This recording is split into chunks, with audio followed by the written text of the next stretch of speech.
Have you fallen down the cottage industry rabbit hole yet? Well, if not, buckle up, Alice, and click on over to the description in the show notes and sign up. Then you can get ready for the most fun induction into the cult of all things yarn and fiber.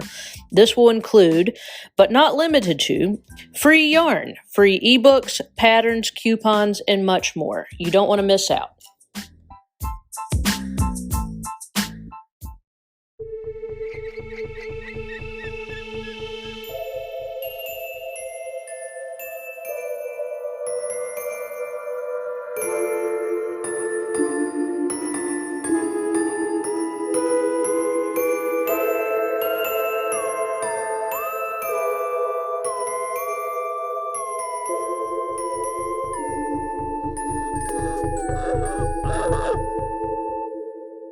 You are listening to Crime, Coffee, and Crafts, a podcast featuring two crafty besties who love true crime and a good cup of joe.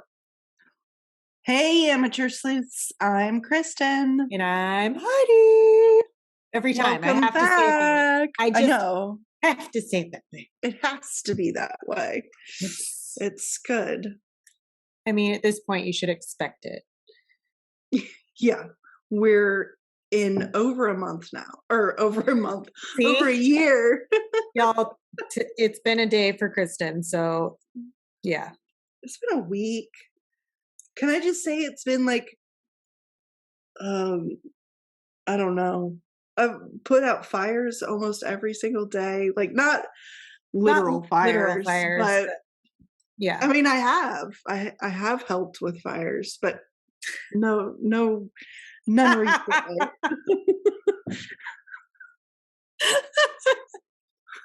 Holy shit. Dumpster fires, especially. Oh, yes. Oh, boy. Lots of them. Right, so here we are. Yeah, normally we record in the morning, but we're recording in the evening. I've already had dinner and everything. Oh, you're one step ahead of me. I have not had dinner, but I did have coffee this morning, and it was my lovely French roast Kirkland coffee. Nice. I love a Costco score. Costco is great for some things. It's really good. Yeah. But I'm not currently drinking that. Can you guess what I do have? Anybody who's on Instagram that saw our stories recently, you guessed right. It was alcohol in that cup. Yes. This one is wine. It's, Yeah, mommy needed a glass of wine. Yeah, it's been quite a week. In a scream cup. Hopefully you guys don't hear my dogs because they're going insane right now because Kimberly is here to right. Yeah. Do the bath. Gotcha. Bath. I hear them. It's okay. I love them. You hear that? Yeah.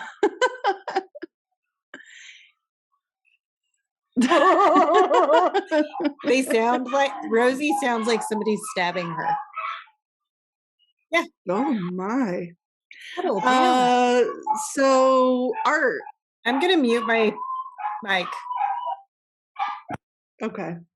I have this. Meow. Meow meow. Meow. It's a very brightly colored leopard.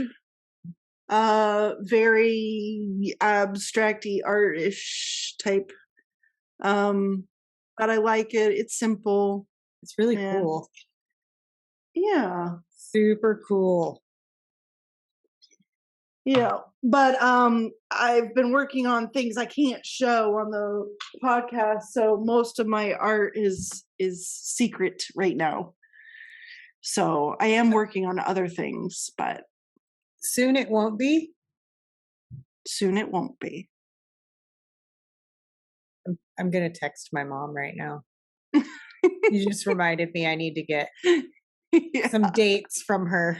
We need some dates. Yeah. Yes. Shipping dates. Yep. While you're doing that, will you listen to me though? Oh, I'm listening. Because we have some horror trivia again. Bring it.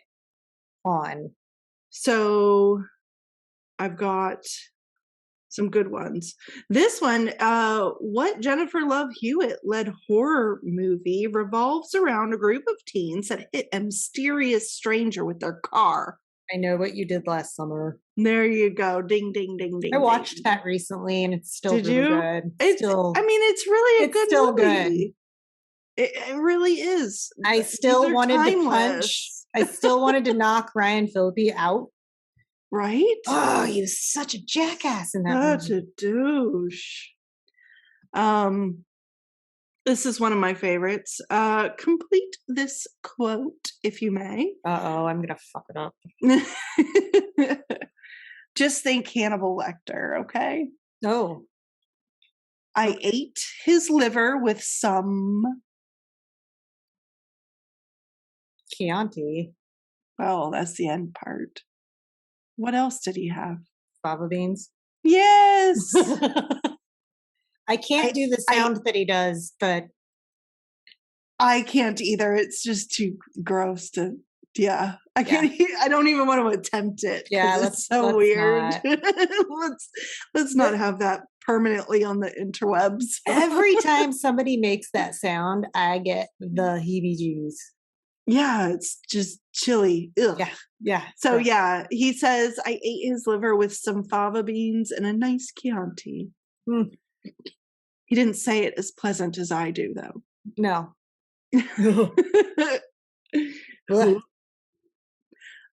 Who wrote the novella The Hellbound Heart, which inspired the movie Hellraiser, which, by the way, there's a new one out. Yeah, you lost me on that one. I figured I would, but Clive Barker actually wrote it. I should have known that. But you know what? I'm not a Hellraiser person. Yeah, it's not on my huge list of horror series movies. Yeah. But I mean, they're good. They're just not the ones I go to. But I am curious to watch this new revamped one. Yeah. Have you seen it yet? No. I don't know. I don't know if I will. Yeah. We'll see. I probably am going to. Probably. What 2014 film is based on a Hasbro board game that has been around for years and years and years and years and years? 2014 and a board game. Well, it's the only board game that's got paranormal activity associated with it. Is there a board game with paranormal activity? Really? Yes, Heidi. What have I been missing out on? This sounds so fun. It's a game, but you don't think of it as a game, I guess. It's more of like a sleepover type thing you do with your friends. And Light as a feather, stiff as a board. Was that made into a movie? No, it's not a board game. I mean, that is part of some movies. They do that in, like The Craft. They did that in, but no, the movie is Ouija. I didn't even know there was. Okay, I've seen it. All right. Yeah. So creepy. Learn something new every day, right? Was the movie good? Yeah, I mean, it was a fine, normal. Nothing spectacular, apparently, because it'd be something Ben would watch. It's bad. Okay. It's not bad.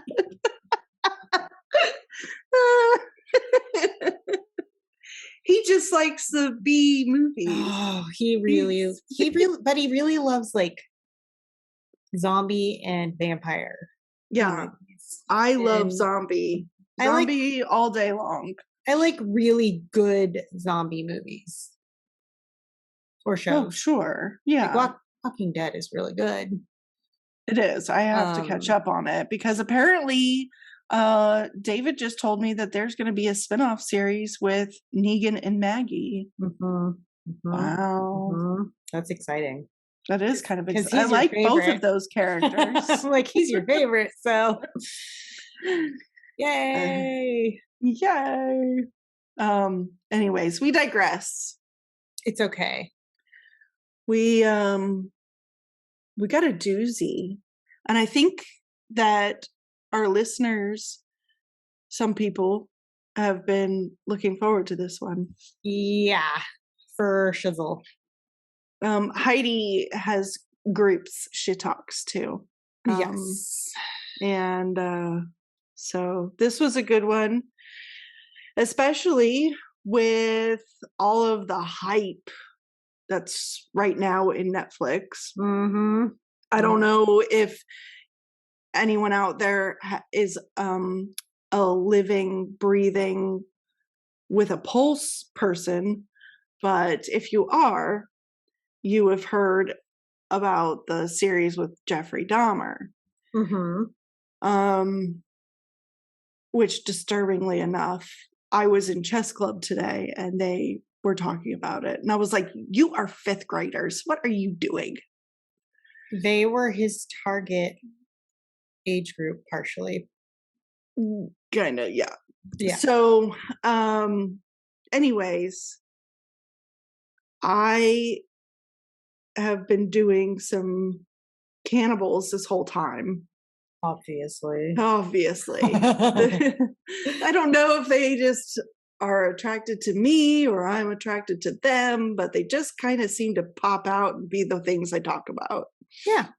So this one's not so much about cannibalism, but there is trigger warnings, molestation, masturbation, necrophilia, strangulation, and drowning. Necrophilia is real gross. Yes. So, yeah. Yeah. That's so like lots of that's gross. up there with cannibalism in my book. Yeah. Yeah. Gross. And, I'll get into things further, but a lot of this actually came out before Jeffrey Dahmer. Right. So the fact that he is called the British Jeffrey Dahmer is right. silly to me. Well, I think the Jeffrey Dahmer things, he was so sensationalized. There's a couple of them that have come out recently that have brought more attention to this one you're covering today. Right. Which is pretty cool because people are like talking about it. It's more out there than people thought. Like they just thought, oh, this one-off dude. Yeah. And then really there are multiple people. And a lot of times they get swept under the cracks because of other stuff going on or whatever. So we're going to get down to the kindly killer. And this is a two-parter. Because it's so much. There's so much in this thing. And so much so I couldn't do it on recording day and I needed a couple extra days. That's why we're doing this in the evening. Yep. So I can't say hold on to your butts anymore because Heidi told me that there's a very popular podcast that says that all the time. They and already I didn't realize. Yeah, they already use coined that term. But it just like it comes out so easily because it's like, I mean, you could say it. The whole thing of just like back with Disneyland, they've got Thunder Mountain where you hold on to your hats and glasses because this here's the wildest ride in the wilderness. and that brings me to hold on to your butts. I love Big Thunder Mountain. It gave me whiplash every time. Oh, it's so lovely. All that jerking around. Yeah. And the little goat on the hill.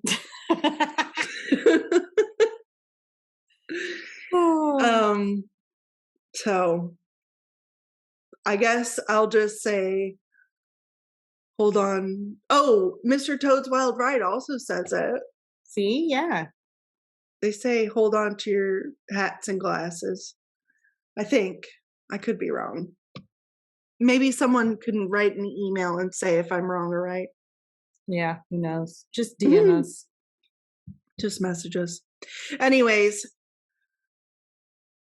we're going to get into a man named Dennis Nilsen. Yeah.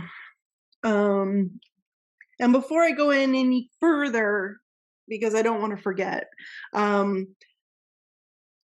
one of my assignments, I met a nurse, a nurse, who also has a podcast.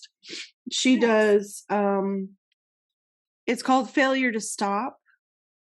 And there's 4 different podcasts, but this one specifically is Night Shift with Andrea Uplate.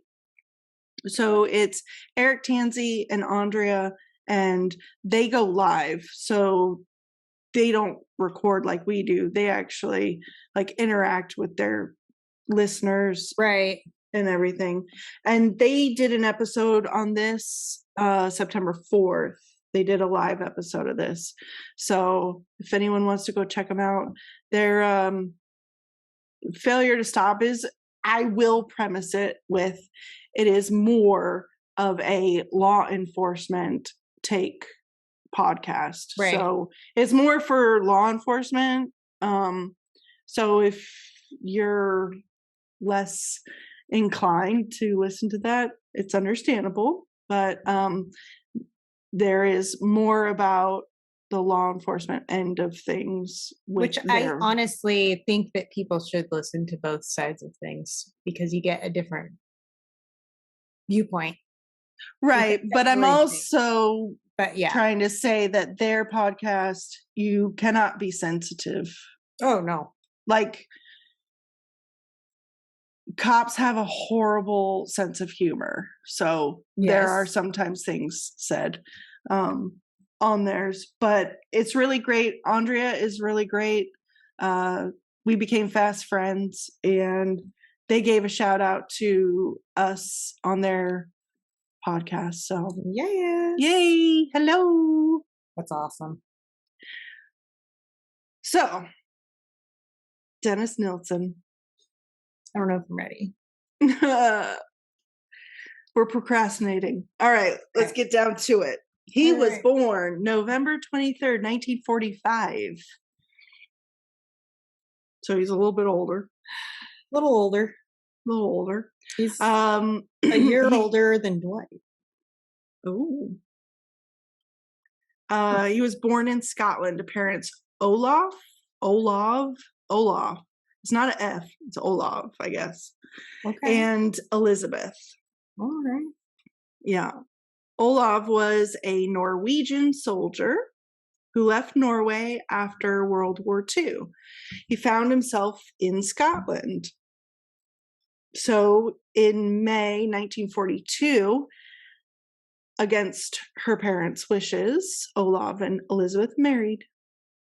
Wow. That happens. It happens a lot. Yeah. This couple had 3 kiddos. They had Olaf Jr., Dennis, the middleborn, and Sylvia. But the real kicker on all this is that Olaf Sr. never wanted a family. He made a family. Oh. He decided he just wasn't about that life. And so he jumped ship, and the couple divorced in 1948. So they were only together 6 years. Jeez. And they had 3 kids, and the kids were left to be raised by Elizabeth and her parents. Nothing is really said of Olaf until Dennis is older. Okay. They inherit some money, right, but they don't really have any contact with Dad. That's sad. It really is. But just when you decide to do what you do and you have kids, you should really take the sacrifice and be a parent. That's all I'm going to say. Dude. That's all I'm going to say. Yes. Because a lot of people skirt their responsibilities and don't. And that's sad for the children. Yes. I see it too much all the time in my line of work. So, yeah. And with my own children, but that's neither here nor there. Yeah. So the children were raised by Elizabeth and her parents, like I said, and Dennis took to his grandfather. He adored his grandfather. He loved that man. And he was a fisherman, so he would go out. He kind of was the man making the money for the family, support him. And, ocean fishing is... Make good money. You can make really good money, but it can be treacherous at times, especially back in that day. Back in the 40s and 50s, boats were not what they are now. Yeah. So whenever Grandpa came back to shore, Dennis was always ready for him to come home from being out at sea, and they would take walks in the harbor, and they loved hanging out with each other. That's awesome. And Dennis loved his grandfather a lot. But unfortunately, a month before Dennis's 6th birthday, on October 31st, 1951, Halloween, his grandfather had a heart attack at sea. Oh no. While he was out fishing. Oh no. Hi, I have an interrupter. Come in here, interrupter. Shall I pause? No, she can be seen. It's okay. She wants to say hi. Oh. Hello. Hello. Harper, everyone. Give her a big round of applause. What did you need? I'm heating up the pizza now. Okay. Have Haley help you, please. Kristen This is doesn't have live. help this week, y'all. This is live Yes. at the Sing residence. Okay, so his grandpa has a heart attack out Grandpa at sea. had a heart attack out at sea. His body was brought home for burial. Oh, But here is the part that bothers me, and I'm going to go into a little bit of a rant. His mom messed up Dennis because she allowed him to see his grandfather dead, which I don't have a problem with that part. However, she told Dennis he was just sleeping. oh no, you can't do that. Tell the kid the truth. This is a no, no, no, no, no. And it's just like you really shouldn't tell your kids that their pet is with another family or on the farm. But it went to live on a farm with a clown? Because Right. that's, yeah. Mm-hmm. So kids really need to be told in a gentle but direct way about how things die. Kids are pretty resilient. And when someone or something dies, it's a good learning opportunity. And I've always been upfront and honest about this subject with my kids. Right. And I believe for that, they have a better understanding of life. Because yes, it's of course sad to lose a loved one. Nobody wants to lose loved ones, pets or otherwise. But unfortunately, death is really the only guarantee we have in life. Right. That is the only thing we have. And we shouldn't sugarcoat things. And this was really a turning point for Dennis, I think. And I get where his mom was coming from, because she was just trying to be gentle with him. Right. But it gave him a false sense of what happened. And the fact that Grandpa was just sleeping is not a good thing for Dennis. Yeah. That's not helping anyone. No. And this caused Dennis to have a hard time with closure of his most favorite person. He had trouble moving on. He would sit near the harbor alone to watch the fishing boats go in and out of the port. Okay. And on one of his jaunts to the sea, he had some sort of accident and was drug out and drowning. So he ended up in the water. Right. And I guess the tide was dragging him out. And at first he panicked, but he recalled that when he ran out of breath, he felt calm. And during this near-death experience, he thought his grandfather was going to come for him. Oh, God. Yeah. He just couldn't get over the fact that his grandfather was gone. Like, he didn't understand it. He couldn't get it. Right. But during the incident, other kids nearby saved him by pulling him out of the water. Oh my gosh. And Dennis remembers shortly after this drowning that he wasn't scared of what happened. Like, he just felt calm. I've heard that that's what happens. You get really calm during drowning specifically.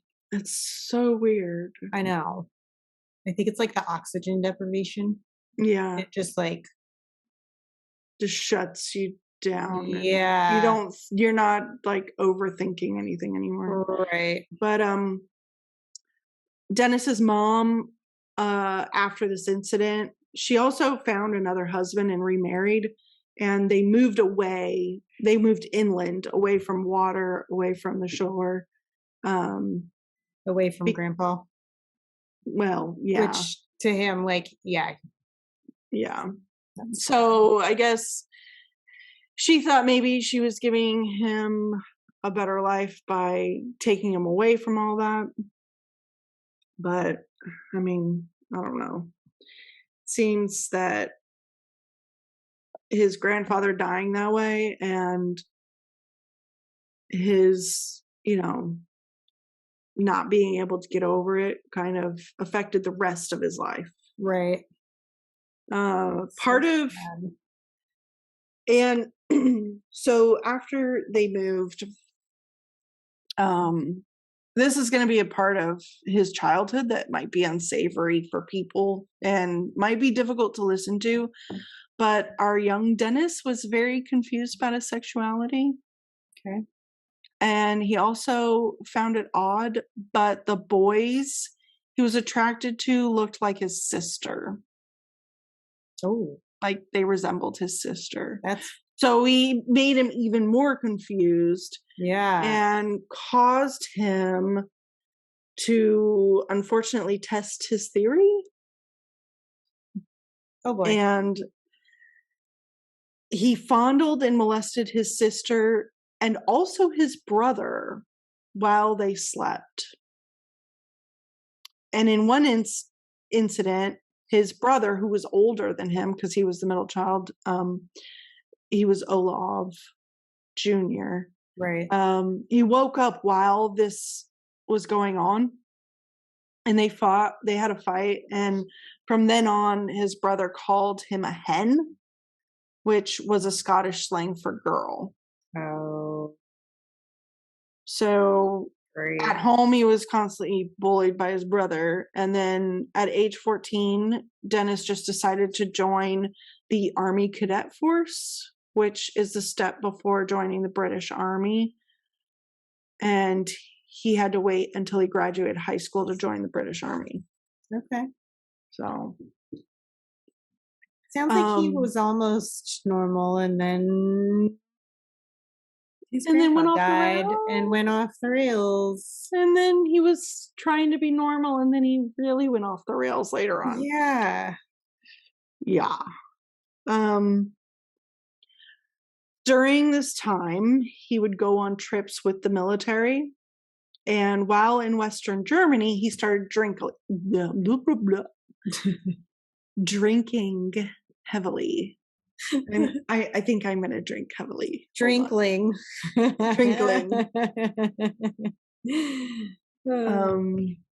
Yeah. So most of the boys would drink, but he really became an alcoholic during this time. He tied one on every day, probably. Oh, yeah. And at night when they were having these drinking parties, he would fantasize about the other boys taking advantage of him while he was passed out. But then vice versa. Like he would think about how great it would be to have sex with these boys while they were passed out. Ooh. Yeah, that's not great. Yeah. It almost seemed like he started to have this obsession with sleeping with people that didn't move. Dead bodies, Well, shall we say? yeah. I mean, It is said as he moved through the years and while in the military, his fantasies grew into wanting to be a necrophiliac, which, as we know, is having sex with the dead. yeah. Ugh. Yeah. His his fascination with this grew after he found a painting called The Raft of the Medusa. Okay. Yeah, we'll have a photo of that on our stories, but Fabulous. there's one particular part where an older man is holding a younger naked dead person. Okay. But That they're on sounds- like a raft with a bunch of people, and some are dead and some are alive. It's Sounds very, gruesome. very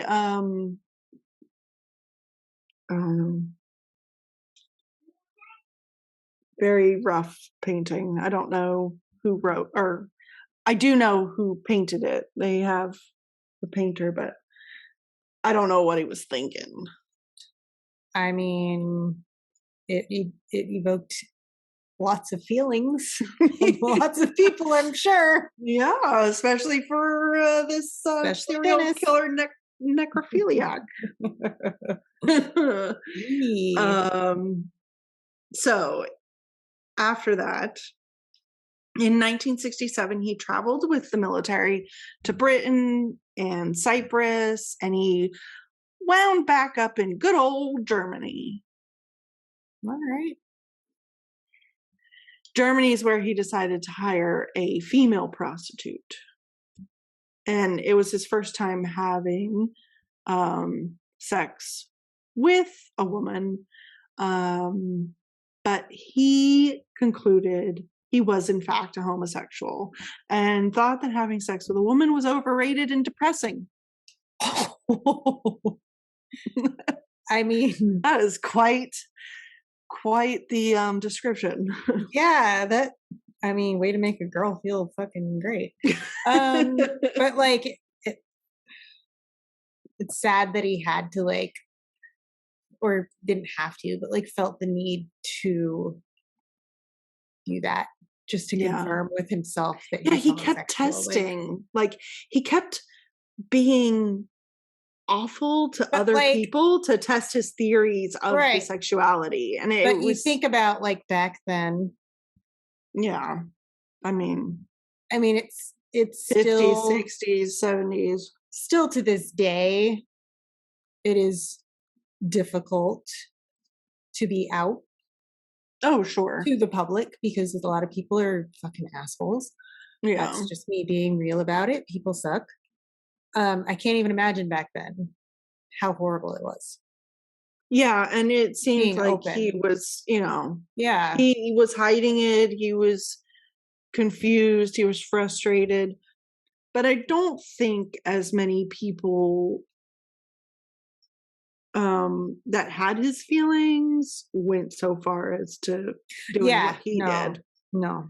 So there was something broken in him. Yes, for sure.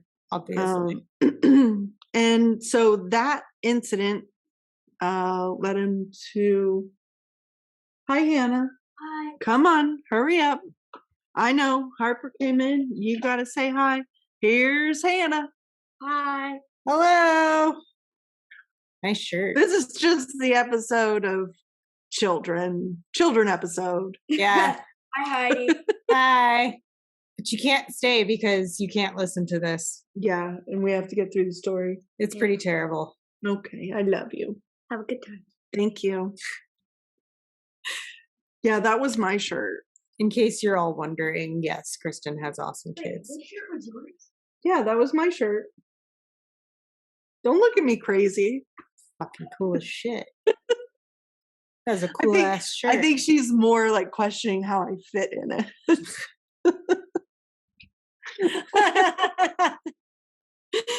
Oh, kids. Yeah. Don't Bring you overthink back to reality. that. Don't overthink it, Hannah. So yeah, that incident, he said, no more sexy time with the women folk. I'm just not gonna do it. Yeah. But at least he figured that out about himself, but he just didn't stop there. Yeah. In 1972, he retired from the military and he returned back home to Scotland, where he was again around his mother and his brother. And his mother questioned his sexuality and wondered why there were no female companions or girlfriends around. I mean, why do we have to wonder? Like, why can't we just know? Parents just do that. Yeah. So his family was not approving of his homosexuality, and he fought a lot with his brother about the issue. His brother was very vehemently against it. Well, and it also seems like his brother was just like, he had an experience with him as a kid. Like, right. And I could see where they would no longer get along in their life. Yeah. So due to the non-support at home, he decided to leave again, and he moved to London, England. That sounds good like old jolly England. That sounds like a much better place for him, actually. Well, yeah, London was more progressive. As long as he wasn't like a necrophiliac, that would be great. But he is. So okay. I mean, or murderer. Like, I mean, he murdered the people before he did all that other stuff. Oh God, yeah. Like I just like skipped a whole step there. It's okay. We'll get to it. Murder. Okay. But the kicker is he joined the Metropolitan Police. Yes. Yeah. And after he became a Bobby. Like, damn. That's like where cop history comes from. Pretty cool, actually. And I went to Sir Robert Peel's first station. It's one of my highlights of my life. Okay. Love it. I'm a nerd. Love as it. If nobody knew that already. We all know. After graduating from the police academy, he, did his whole thing for a little while. But on his off time, he frequented the gay clubs. All right. And after being a part of that scene, he resigned from the police force a year later. I don't know if there was just like he got a lot of backlash for being a homosexual or what, like people talk, could be. And so he left that job. He became a security guard for a little bit. But that didn't last long either. And then he ended up getting a job at a job center. And from all my research, it's basically like an employment service. So he worked to help other people get work. Okay. I wonder if that's like a headhunter type place where they like. No, it was like for the city, like, how we have job placement companies. Right. Yeah. I think it was more like the employment office. Okay.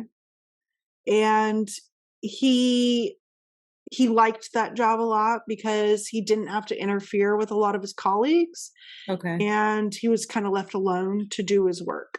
Right. That was his last job too. Like he stayed at that service and he did really well. He was kind of known as a workaholic. He got promoted. He became the executive manager or whatever. Damn. Yeah, he did really well. And by all accounts, he seemed to actually perform well throughout the military, throughout everything. Like he got commendations. He was known to be a really good employee. So he never had issues at work. That's interesting. I know, because a lot of times you hear all these stories of, people not able to stick with the same job, and like not being able to keep a job for a lot of the guys that we've covered. So yeah, because of their mental health issues. Yeah. And whatnot. Yeah. Wow, it sounds like he was living like two completely He different actually lives. found like his little niche, Yeah. So, Yeah. And during this time, he dated and had boyfriends, but nothing long term.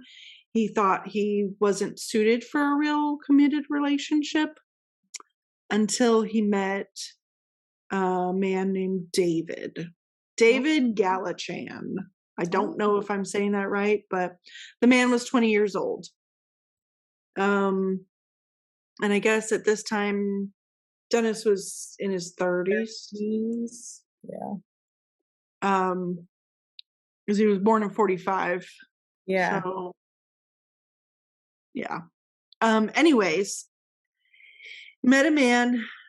They met outside a pub where two other men were like harassing and threatening David, probably because he was gay or whatever.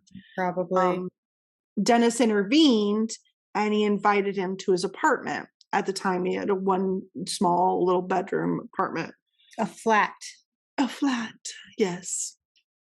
The duo spent the night drinking and talking, and Dennis found out that he was unemployed, living in a hostel, and also gay, and he had just moved to the city. And they agreed to find a bigger apartment. Wow. And live together after that one night. Wow. The next morning, they were like, all right, let's go do this. Let's go do this thing. So, wow. That's quick. I mean, were they doing it to be roommates, or were they just like in a relationship and like they did have a relationship? That's wild. But Dennis, yeah. And I don't even know if it was sexual at first. It was just I can't like, judge. Ben came over for dinner and he never left. And you've been together now forever. 11 years. Yeah. Yeah. Married 7. Has it been 7 years already? Yes. Yeah. You're at your 7-year itch. We talked about that on another episode. Because I remembered your anniversary and you guys did not. We are terrible about dates. I'm like, it's whose birthday? I'm really bad. Just ask it. You're okay. I try. You do fine. You got a lot on your plate. Yeah. So yes, they did have a relationship. Dennis seemed to be the only one working while David took care of the apartment, though. Like, it kind of seemed like he had a David was taking, and David was taking advantage of the fact that he was making money, and they kind of just did their thing. They did have a sexual relationship, and Dennis was attracted to him, but because of his fantasies, kind of made it difficult for Dennis. They weren't together a lot. He's like telling him, okay, just like play dead. Just lie there. Just play possum, okay? Don't move. Don't move. Stop. Oh, you twitched. Okay, I hate to joke about it, but like seriously, like yikes. I mean, yeah. Dennis was happy at the moment for this relationship, but after a year, they did become more like roommates. So they ended up sleeping in separate beds, and they also both brought home separate casual sexual partners. They had a large argument in May 1977. David, the young boyfriend, ended the relationship, and Dennis had him moved out of their apartment. Okay. So things just blew up. And they were like, screw this. Peace out. Done with you. Good for him, because he might have ended up the first victim. I was just going to say he got out at the right time. Right? During this period of Dennis's life, it seemed like he was trying to keep it together and live a normal nonviolent life. Hmm. Yes, Okay. yes. Yep. Now, we're nearing the end of this first episode. Oh, fuck. I know. I mean, I get to hear it all, but you guys don't. February 9th, 1983 was a Wednesday.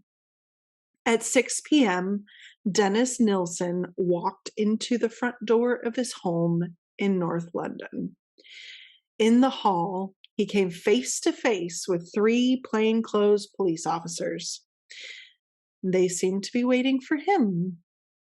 The tallest of the trio introduced himself and said, "I'm Detective Chief Inspector Peter J. Oh boy. I've come about your drains." Yeah. Yeah. Yep. Yep. Yep. Yep. Yep. Dennis responded, "Since when have police been interested in drains?" Question mark.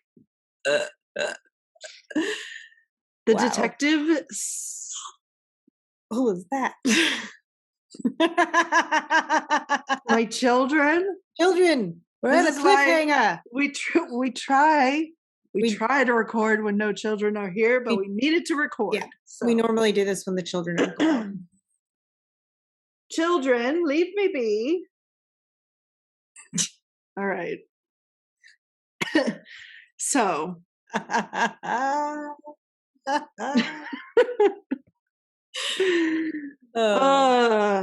the detective said he would tell him if Dennis would allow them entrance into his apartment. So Dennis asked the question, "You need to go now. That's enough." That's not the question, but yeah. No. Children go. Children be gone. So they went up to the apartment. Dennis unlocked the door, which first led to his small kitchen. Oh, God. The detective said the drains were blocked with human remains. And Dennis replied, "How awful, how terrible." Yes. I would have been like, what? Seriously? That's fucking disgusting. But no, he was like, oh, yeah. Like, what? Mm-hmm. At that point, the detective asked where the rest of the body was. Dennis calmly pointed to his dresser and exclaimed, "In 2 plastic bags in the front room." Stepping inside the apartment, the detectives could smell he was telling the truth. Oh my God. Dun, dun, dun. Oh my God. She's going to leave it there for you guys. I'm leaving it there. Okay. All right. So the end of part 1. Yeah. Wow. Okay. That's all I got. All right. Well, I guess. I mean, it's not really all I got, but yeah, that's all I got for this one. Yeah, you guys have to wait a whole week for part 2 because we like to torture you. Mhm. Because I like to torture everyone. That's actually my job, my real job. Yes, she's good at it. I torture people with Pilates for a living. So, yeah. And I just torture people by walking outside of my house. She walks out and they're like, ah! Like everybody's like, oh God.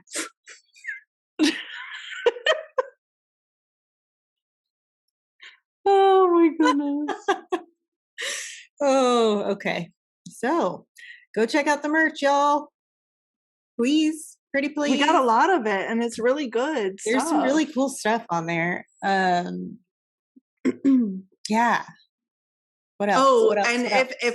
if anyone would like to buy us a cup of Joe, yeah, got that on there. Joe, y'all. I'm out of good coffee. It only takes like a every dollar counts. It helps us buy new coffee every week. Yes, and we need some. I'm out. I'm jonesing. Kristen is out of Jonesing for a coffee. good coffee. She needs a different coffee. Yeah. So I need to talk about something new. And find us on Patreon. If you're not already on the Patreon, you can get on Patreon and you get actually you get some really cool stuff and extra but you get episodes early, which is really cool. Early. Yeah. So you get early episodes, and if you are certain tiers, you actually get merch that nobody else gets. Yep. So there's that. Plus our undying love and affection. So yeah, we really love you. Yeah. On that note, until part 2. Ta-ta. For now. Thanks for listening to Crime, Coffee, and Crafts. If you love our podcast, please rate and review us on Apple Podcasts. This helps us more than you know. If you really love us and want to support us, go to our website at www.crimecoffeeandcrafts.com.